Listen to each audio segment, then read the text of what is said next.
എല്ലാവർക്കും നമസ്കാരം. ഇക്കഴിഞ്ഞ ദിവസം അമേരിക്കയിൽ നിന്ന് വന്ന ഒരു വാർത്ത നമ്മളെല്ലാവരും ശ്രദ്ധിച്ചതാണ്. നമ്മുടെ നാട്ടിലുള്ള എല്ലാ ഭാഷകളിലുമുള്ള മാധ്യമങ്ങൾ വലിയ പ്രാധാന്യത്തോടു കൂടി അത് റിപ്പോർട്ട് ചെയ്തതുമാണ്. ന്യൂയോർക്കിലെ എയർപോർട്ടിൽ വെച്ച് ഇന്ത്യക്കാരനായിട്ടുള്ള ഒരു വിദ്യാർത്ഥിയെ സുരക്ഷാ ഉദ്യോഗസ്ഥർ മർദ്ദിക്കുന്നു എന്നതായിരുന്നു ആ വാർത്തയുടെ അടിസ്ഥാനം. അവിടെ ഉണ്ടായിരുന്ന ഒരു യാത്രികൻ തന്നെ അദ്ദേഹത്തിൻ്റെ മൊബൈൽ ഫോണിൽ ക്യാപ്ചർ ചെയ്തിരിക്കുന്ന വീഡിയോ ദൃശ്യങ്ങളും ഫോട്ടോകളും ഒക്കെയാണ് ഇതുമായി ബന്ധപ്പെട്ട് പ്രചരിച്ചത്. അയാൾ തന്നെ നമ്മുടെ നാട്ടിലുള്ള ഒരു മാധ്യമത്തിൽ ഇതിനെക്കുറിച്ച് ഒരു ലേഖനം എഴുതി. അയാൾ അമേരിക്കൻ സിറ്റിസൺഷിപ്പുള്ള ഒരു ഇന്ത്യക്കാരനാണ്. അദ്ദേഹം ഒരു സംരംഭകനാണ്. അദ്ദേഹം പറഞ്ഞത് അദ്ദേഹത്തിൻ്റെ മനസ്സുകൊണ്ട് അദ്ദേഹം ഇപ്പോഴും ഒരു ഇന്ത്യനാണ്, പാസ്പോർട്ട് കൊണ്ട് അദ്ദേഹം ഒരു അമേരിക്കൻ പൗരനുമാണ്. പക്ഷേ അദ്ദേഹം പറഞ്ഞത് തൻ്റെ നാട്ടിൽ നിന്നുള്ള ആൾക്കാരോട് അമേരിക്കയിലെ സുരക്ഷാ ഉദ്യോഗസ്ഥർ ഇങ്ങനെ മോശമായി പെരുമാറുന്നത് കണ്ട് തനിക്ക് വലിയ ഹൃദയവേദനയുണ്ടായി എന്നാണ്. ഉടനെ തന്നെ നമ്മുടെ നാട്ടിലുള്ള മാധ്യമങ്ങളൊക്കെ തന്നെ ഈ ഒരു ലേഖനം, ഈ ചിത്രങ്ങൾ, വീഡിയോ ദൃശ്യങ്ങൾ ഒക്കെ തന്നെ വാർത്തയാക്കുന്നു. അതിനെ രാഷ്ട്രീയമായി കോൺഗ്രസ് ഏറ്റെടുക്കുകയും ചെയ്യുന്നു. ഇതേ തുടർന്ന് കോൺഗ്രസിൻ്റെ ഔദ്യോഗിക സോഷ്യൽ മീഡിയ ഹാൻഡിലുകളിൽ നിന്ന് ഇതേക്കുറിച്ച് പോസ്റ്റുകൾ വരുന്നു. കോൺഗ്രസിൻ്റെ ഔദ്യോഗിക പത്രസമ്മേളനം വരുന്നു. അതിലെല്ലാം തന്നെ നരേന്ദ്രമോദിയെയും കേന്ദ്ര സർക്കാരിനെയും വിമർശിക്കുന്നതിനാണ് കോൺഗ്രസ് ശ്രമിച്ചത്. നരേന്ദ്രമോദി ഒരു ദുർബലനായ പ്രധാനമന്ത്രിയാണ് എന്നതായിരുന്നു കോൺഗ്രസിൻ്റെ ഏറ്റവും പ്രധാനപ്പെട്ട ഒരു ആരോപണം. എന്നാൽ ഇപ്പോൾ നരേന്ദ്രമോദിയെ ആക്രമിക്കാൻ പോയ കോൺഗ്രസ്സിന് 8ന്റെ പണി കിട്ടിയിരിക്കുകയാണ്. കോൺഗ്രസ് ആദ്യം പറഞ്ഞതുപോലെയോ നമ്മുടെ നാട്ടിലെ മാധ്യമങ്ങൾ ആദ്യം റിപ്പോർട്ട് ചെയ്തതുപോലെയോ അല്ല സംഭവങ്ങൾ എന്നതിനെക്കുറിച്ചിട്ടുള്ള വിവരങ്ങളാണ് ഇപ്പോൾ വരുന്നത്. ഇതോടെ കോൺഗ്രസ് എളിഭ്യരാകും എന്ന കാര്യത്തിൽ സംശയമില്ല. എന്തായിരുന്നു അവിടെ നടന്ന യഥാർത്ഥ സംഭവം എന്ന് പരിശോധിക്കാം. തുടർന്ന് കാണുക. നമുക്കറിയാം, അമേരിക്കയിൽ ട്രംപ് ഭരണകൂടം വളരെ കർശനമായ മാനദണ്ഡങ്ങളാണ് ഇപ്പോൾ വിസ ഇഷ്യൂവൻസിന് വേണ്ടി സ്വീകരിക്കുന്നത്. ഇപ്പോൾ അമേരിക്കയിലേക്കുള്ള ഏത് തരം യാത്രയ്ക്കും വിസ കിട്ടുന്നത് കുറച്ച് ശ്രമകരമായിട്ടുള്ള കാര്യമാണ്, പ്രത്യേകിച്ച് സ്റ്റുഡൻറ്റ് വിസകൾ. കാരണം വിദ്യാർത്ഥികളായി അമേരിക്കയിലെത്തിയ പല ആൾക്കാരും അവിടെ വിദ്യാഭ്യാസത്തിനല്ല എത്തിയിരിക്കുന്നത് എന്നും ആക്ടിവിസത്തിന് വേണ്ടിയിട്ടാണ് എന്നും അത് അമേരിക്കയുടെ താല്പര്യങ്ങൾക്ക് വിരുദ്ധമാണ് എന്നും അമേരിക്കൻ ഗവൺമെൻറ്റിന് ഔദ്യോഗികമായിട്ടുള്ള ഒരു അഭിപ്രായമുണ്ട്. അതിൻ്റെ അടിസ്ഥാനത്തിലാണ് ഇന്ത്യയിൽ നിന്നുള്ള ആൾക്കാരടക്കം വിവിധ നാഷണാലിറ്റികളിൽ നിന്നുള്ള ആൾക്കാരെയൊക്കെ ഹമാസ് അനുകൂല പ്രതിഷേധ പ്രകടനം നടത്തിയതിൻ്റെ പേരിൽ അവർ രാജ്യത്ത് നിന്ന് രായ്ക്ക് രാമാനം പുറത്താക്കിയത്. 1000-ലധികം ഇന്ത്യൻ വിദ്യാർത്ഥികളുടെ വിസയാണ് റിജക്റ്റ് ചെയ്ത് അവരെ തിരിച്ച് നാട്ടിലേക്ക് അയച്ചത്. ഇങ്ങനെ വിദേശ രാജ്യങ്ങളിൽ നിന്നുള്ള നിരവധി ആൾക്കാരെ അവരവിടെ നിന്ന് തിരിച്ചയക്കുകയും ചെയ്തു. അവിടെ വിദ്യാർത്ഥികൾ ചെല്ലുന്നുണ്ടെങ്കിൽ അവർ പഠന ആവശ്യത്തിന് വേണം ചെല്ലാനെന്നും അവർ ക്ലാസ് ബങ്ക് ചെയ്യാൻ പാടില്ല എന്നും മറ്റുള്ള കാര്യങ്ങളിലൊന്നും തന്നെ അവർ ഇടപെടാൻ പാടില്ല എന്നും അവരുടെ വിസ പോളിസികളെ ഉദ്ധരിച്ചുകൊണ്ട് അമേരിക്കൻ ഭരണകൂടം ആവർത്തിച്ച് പറയുകയും ചെയ്തു. എന്നാൽ അപ്പോഴും ഈ ആക്ടിവിസത്തിന് വേണ്ടിയിട്ട് പോകുന്ന, വിദ്യാഭ്യാസത്തിന് എന്ന പേരിൽ അവിടെ പോയതിനു ശേഷം ഹമാസ് അനുകൂല പ്രകടനവുമൊക്കെ നടത്തുന്ന നിരവധി ആൾക്കാർ വിവിധ നാഷണാലിറ്റികളിൽ നിന്ന് അമേരിക്കയിലുണ്ട് എന്നുള്ളതൊരു വസ്തുതയാണ്. ഇപ്പോൾ നമ്മുടെ നാട്ടിലാണെങ്കിലും വിദേശത്തു നിന്നുള്ള ആൾക്കാർ ഇവിടെ വന്ന് നമ്മുടെ സർക്കാരിനെതിരെ, അത് കേരളത്തിലേതായിക്കോട്ടെ കേന്ദ്രത്തിലേതായിക്കോട്ടെ ഏതെങ്കിലും സംസ്ഥാനത്തേതായിക്കോട്ടെ, അവർക്കെതിരെ അഭിപ്രായ പ്രകടനങ്ങളോ പ്രതിഷേധ പ്രകടനങ്ങളോ നടത്തുന്നത് നമുക്ക് സ്വീകരിക്കാൻ കഴിയുന്ന കാര്യമല്ല. നമ്മുടെ നാട്ടിലുള്ള ആൾക്കാർക്ക് സമാധാനപരമായി പ്രതിഷേധിക്കുന്നതിനുള്ള അവകാശമുണ്ട്.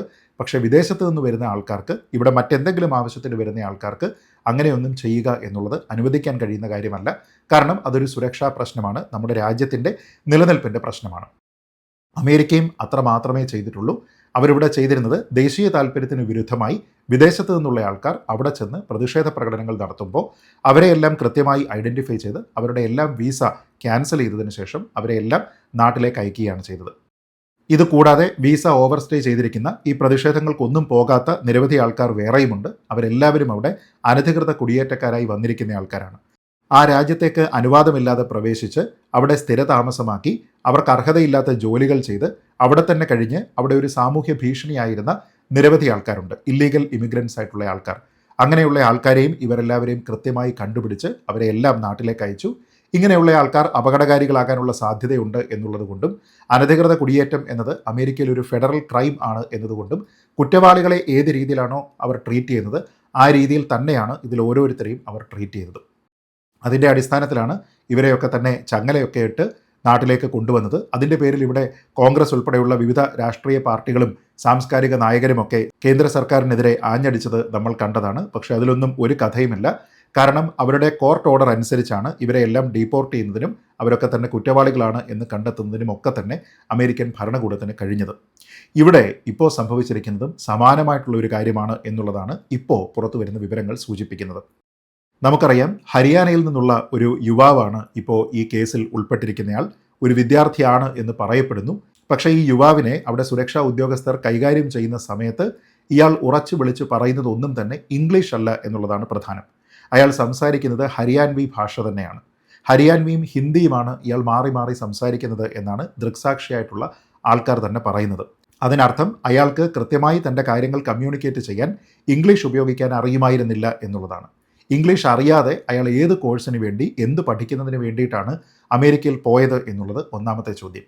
പക്ഷേ ഇപ്പോൾ അമേരിക്കയിലുള്ള ഇന്ത്യൻ എംബസിയെ, കോൺസുലേറ്റിനെ ഒക്കെ അധികരിച്ചുകൊണ്ട് ദേശീയ മാധ്യമങ്ങൾ റിപ്പോർട്ട് ചെയ്യുന്നതനുസരിച്ച് ഇയാൾ അവിടെ ഇല്ലീഗൽ ഇമിഗ്രൻ്റ് തന്നെയായിരുന്നു. അതായത് അമേരിക്കയിൽ പ്രവേശിക്കുന്നതിന് ഒരു വാലിഡ് ആയിട്ടുള്ള വീസ ഇല്ലാതെ അനധികൃത കുടിയേറ്റക്കാരനായി അമേരിക്കയിലേക്ക് കയറിക്കൂടിയ ആളാണ് ഈ യുവാവ്. അപ്പോൾ അയാൾ സ്റ്റുഡൻ്റ് ആണ് എന്ന കാര്യത്തിൽ യാതൊരു വിധത്തിലുള്ള ഉറപ്പുമില്ല. സ്റ്റുഡൻ്റ് ആയിരുന്നുവെങ്കിൽ ആ ചോദ്യങ്ങൾക്ക് കൃത്യമായിട്ടുള്ള മറുപടി അയാൾക്ക് പറയാൻ കഴിയുമായിരുന്നു. നിശ്ചയമായും ഇംഗ്ലീഷ് കൈകാര്യം ചെയ്യാൻ അയാൾക്ക് കഴിയുമായിരുന്നു. അതൊന്നും തന്നെ സാധിക്കാതെ വന്നതുകൊണ്ടും വളരെ ഇറാറ്റിക്കായിട്ടുള്ള ബിഹേവിയർ അയാളുടെ ഭാഗത്തു നിന്ന് ഉണ്ടായതുകൊണ്ടുമാണ് അയാളെ അങ്ങനെ പിൻ ഡൗൺ ചെയ്യുന്നതിന് സുരക്ഷാ ഉദ്യോഗസ്ഥർക്ക് ശ്രമിക്കേണ്ടി വന്നത്. അനധികൃത കുടിയേറ്റക്കാരനായിട്ടുള്ള ഒരാളിന് അമേരിക്കയിൽ ഏത് യൂണിവേഴ്സിറ്റിയിൽ എവിടെ പഠിക്കാൻ കഴിയും എന്നുള്ളതാണ് നമ്മൾ ആലോചിക്കേണ്ടത്. നിങ്ങളുടെ വീസ ഡീറ്റെയിൽസും ആ രാജ്യത്ത് നിയമപരമായി തങ്ങുന്നതിനുള്ള അനുമതി നിങ്ങൾക്കുണ്ട് എന്നൊക്കെ തെളിയിക്കുന്ന രേഖകളും ഉണ്ടെങ്കിൽ മാത്രമേ അവിടത്തേക്ക് നിങ്ങൾക്ക് പ്രവേശനം പോലും കിട്ടുകയുള്ളൂ. അതൊന്നുമില്ലാത്ത ഒരാളിന് അവിടെ ഏത് യൂണിവേഴ്സിറ്റിയിൽ ഏത് കോളേജിൽ പഠിക്കാനാണ് അവസരമുണ്ടായത് എന്നുള്ളതിനെ പറ്റിയാണ് ആലോചിച്ച് നോക്കേണ്ടത്. അപ്പോൾ ഇതൊക്കെ തന്നെ വെറും കള്ളക്കഥയാണ് എന്നാണ് ഇപ്പോൾ പുറത്തു വരുന്ന വിവരങ്ങൾ. ഈ യുവാവിൻ്റെ കേസ് അവിടെയുള്ള കോടതിയുടെ മുന്നിൽ എത്തിയതാണ്. കോടതി അയാളെ ഡീപ്പോർട്ട് ചെയ്യുന്നതിന് വേണ്ടി പറഞ്ഞതുമാണ്. അതായത് അവിടെ നിന്ന് യാതൊരു വിധത്തിലുള്ള വാലിഡ് ആയിട്ടുള്ള വീസയും ഇല്ലാതെ അമേരിക്കയിൽ പ്രവേശിക്കാൻ ഒരു തരത്തിലുള്ള അനുമതിയും ഇല്ലാത്ത ഒരാൾ, അയാളെ അവരവിടെ വെച്ച് പിടികൂടുന്നു. പിടികൂടിയതിന് ശേഷം അയാൾ മോശമായ ബിഹേവിയർ കാണിക്കുന്നത് കൊണ്ട് അയാളെ പിൻ ഡൗൺ ചെയ്യുന്നു. അതിനുശേഷം അയാളെ അവിടെ നിന്ന് കോടതിയിൽ ഹാജരാക്കുന്നു. കോടതി വളരെ കൃത്യമായിട്ട് ഇയാൾക്ക് ട്രീറ്റ്മെൻറ്റ് നൽകണം എന്ന് പറയുന്നു. കാരണം ഇയാളുടെ ഒരു ഇറാറ്റിക് ബിഹേവിയർ ഉണ്ട്. അതുകൊണ്ട് ആ ട്രീറ്റ്മെൻറ്റിന് ശേഷം അയാൾ മെഡിക്കലി ഫിറ്റാണ് എന്ന് തെളിയുന്ന ഉടനെ തന്നെ അയാളെ ഇന്ത്യയിലേക്ക് നാട് കടത്തുന്നതിനാണ് അവിടുത്തെ കോടതി തീരുമാനിച്ചിരിക്കുന്നത്. അതിൽ ഇന്ത്യൻ അധികൃതർക്കോ മറ്റാർക്കെങ്കിലുമോ എന്തെങ്കിലും ചെയ്യാൻ കഴിയില്ല. കാരണം അത് അയാൾ ചെയ്തിരിക്കുന്ന ഒരു ഫെഡറൽ ക്രൈം തന്നെയാണ്. അനധികൃതമായി ആ രാജ്യത്ത് പ്രവേശിക്കാൻ ശ്രമിച്ചു എന്നത്. അപ്പോൾ അങ്ങനെ ഒരു വിദേശ രാജ്യത്ത് പോയി അവിടെയുള്ള വീസ നിയമങ്ങൾക്ക്, അവിടെയുള്ള ഇമിഗ്രേഷൻ നിയമങ്ങൾക്ക് ഒക്കെ വിരുദ്ധമായി പെരുമാറിയിരിക്കുന്ന ഒരു ഫെഡറൽ ക്രൈം ചെയ്തിരിക്കുന്ന ആളിനെ പിന്തുണച്ചുകൊണ്ടാണ് നമ്മുടെ നാട്ടിലെ കോൺഗ്രസ് ഉൾപ്പെടെയുള്ള പാർട്ടികൾ ഈ സോഷ്യൽ മീഡിയ പോസ്റ്റുകൾ ഇറക്കിയതും ഔദ്യോഗികമായിട്ടുള്ള പത്രസമ്മേളനം നടത്തിയതും അതിൻ്റെ പേരിൽ കേന്ദ്ര സർക്കാരിനെയും പ്രധാനമന്ത്രിയെയും കുറ്റം പറഞ്ഞതും. നമ്മൾ ആലോചിച്ച് നോക്കുക, വീക്ക് പ്രൈം മിനിസ്റ്റർ അഥവാ ദുർബലനായ പ്രധാനമന്ത്രി എന്ന് പറഞ്ഞുകൊണ്ടാണ് പ്രധാനമന്ത്രി നരേന്ദ്രമോദിയുടെ ചിത്രവും ഒരു വലിയ സ്ക്രീനിൽ ഈ യുവാവിനെ അവർ പിൻ ഡൗൺ ചെയ്യുന്ന ഒരു ചിത്രം നരേന്ദ്രമോദി കണ്ടു നിൽക്കുന്നതായിട്ടുള്ള ഒരു ചിത്രമൊക്കെ സോഷ്യൽ മീഡിയയിൽ ഷെയർ ചെയ്തുകൊണ്ടാണ് കോൺഗ്രസ് പ്രധാനമന്ത്രിയെ ആക്രമിക്കുന്നതിന് വേണ്ടി ശ്രമിച്ചത്.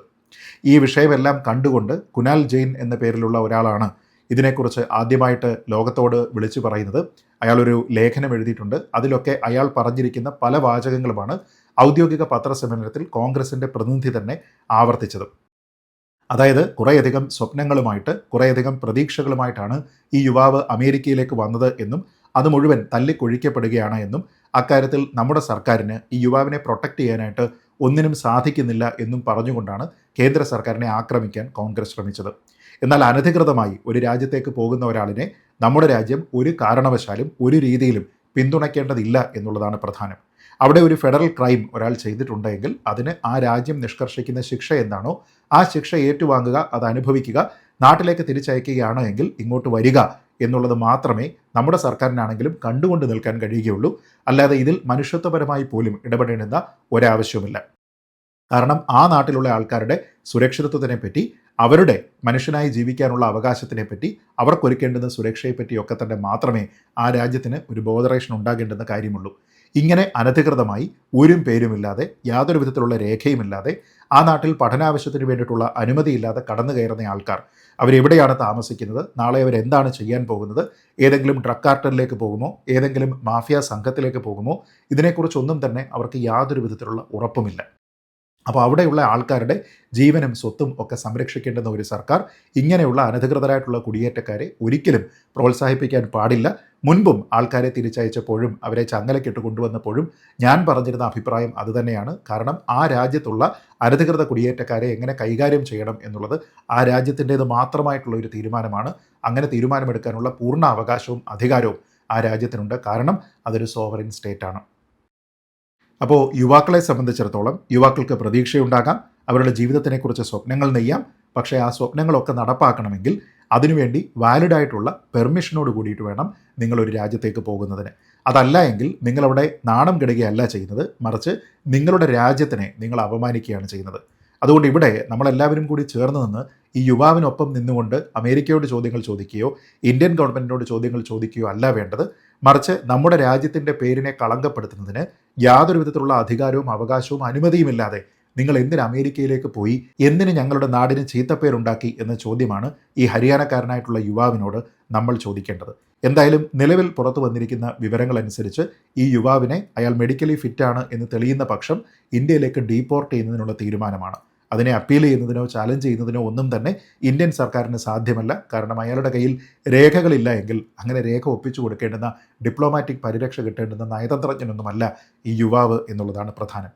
എന്തായാലും ഇങ്ങനെയുള്ള തെറ്റായിട്ടുള്ള റൂമറുകളുടെ അടിസ്ഥാനത്തിൽ അതിനെ കൃത്യമായി ഒന്ന് വെരിഫൈ ചെയ്യുക പോലും ഇല്ലാതെ നമ്മുടെ രാജ്യത്തിനെ നമ്മുടെ പ്രധാനമന്ത്രിയും കേന്ദ്ര സർക്കാരും അപമാനിക്കാൻ വിട്ടുകൊടുക്കുന്നു എന്നൊക്കെ പറഞ്ഞുകൊണ്ട് കേന്ദ്ര സർക്കാരിനും പ്രധാനമന്ത്രിക്കുമെതിരെ പത്രസമ്മേളനം നടത്തുകയും ഈ രീതിയിൽ യാതൊരു വിധത്തിലുള്ള ഉത്തരവാദിത്വവുമില്ലാത്ത, പ്രധാനമന്ത്രിയെ ദുർബലനായി ചിത്രീകരിക്കുന്ന സോഷ്യൽ മീഡിയ പോസ്റ്റുകളൊക്കെ ഇറക്കുകയും ചെയ്യുന്ന കോൺഗ്രസ് സുഹൃത്തുക്കൾക്ക് നമോവാകം എന്ന് മാത്രമേ അവരോട് പറയാനുള്ളൂ. ഇനിയെങ്കിലും കാളപറ്റു എന്ന് കേൾക്കുന്ന സമയത്ത് കയറെടുക്കാൻ ഓടാതെ ആ കാര്യങ്ങൾ എന്തൊക്കെയാണെന്ന് കൂടുതൽ വിശദമായി പരിശോധിക്കാനുള്ള ഹൃദയവിശാലതയും നല്ല ബുദ്ധിയും നിങ്ങൾക്കുണ്ടാകട്ടെ എന്ന് മാത്രം ആശംസിച്ചുകൊണ്ട് ഈ വീഡിയോ അവസാനിപ്പിക്കുന്നു. ജയ് ഹിന്ദ്.